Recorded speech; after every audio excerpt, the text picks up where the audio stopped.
ஒன்றுபட்ட பீகார் அப்படி இருக்கும்போது அரசியல் ரீதியா இன்னும் கொஞ்சம் கூடுதல் பலத்தோடு இருந்த பகுதி அது. உத்தரப்பிரதேசத்துக்கு அடுத்தபடியாக அதிக மக்களவை உறுப்பினர்களை கொண்ட மாநிலமாக இருந்தது. 54 உறுப்பினர்கள். இப்ப அது இரண்டாக பிரிந்த பிறகு பீகார்ல 40 தொகுதிகளும் ஜார்க்கண்ட்ல 14 தொகுதிகளுமாக இப்ப அது பிரிஞ்சிருக்கு. இந்த 2 மாநிலங்கள்லையும் கடந்த முறை பாஜக தலைமையிலான கூட்டணி மிகப்பெரிய வெற்றியை வாங்கினது. பீகார்ல ஒரே ஒரு சீட்டும் ஜார்க்கண்ட்ல ஒரே ஒரு சீட்டும் தான் எதிர்கட்சிகள் ஜெயிக்க முடிஞ்சது. இந்த முறை அப்படி இருக்குமா அப்படிங்கிற கேள்வி ஒரு பக்கம்.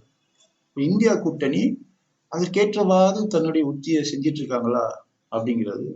அதுல நிதிஷ்குமாருடைய விலகல் ஒரு பெரிய பாதிப்பை ஏற்படுத்திருக்கலாம். ஆனா இப்ப என்ன அவங்களுடைய பலம் இருக்கோ அதிலிருந்து அணுக ஆரம்பிக்கிறாங்க. எப்படி அப்படின்னு சொன்னா, பீகார்ல ராஷ்டிரிய ஜனதா தளம் 30 தொகுதியில போட்டியிடுறதுக்கு திட்டமிட்டிருக்கு. பேச்சுவார்த்தை நடந்துட்டு இருக்கு. காங்கிரஸ் 7 தொகுதி, இடதுசாரி கட்சிகள் 3 தொகுதி அப்படின்னு பேசிட்டு இருக்காங்க. இன்னும் முடிவாகல.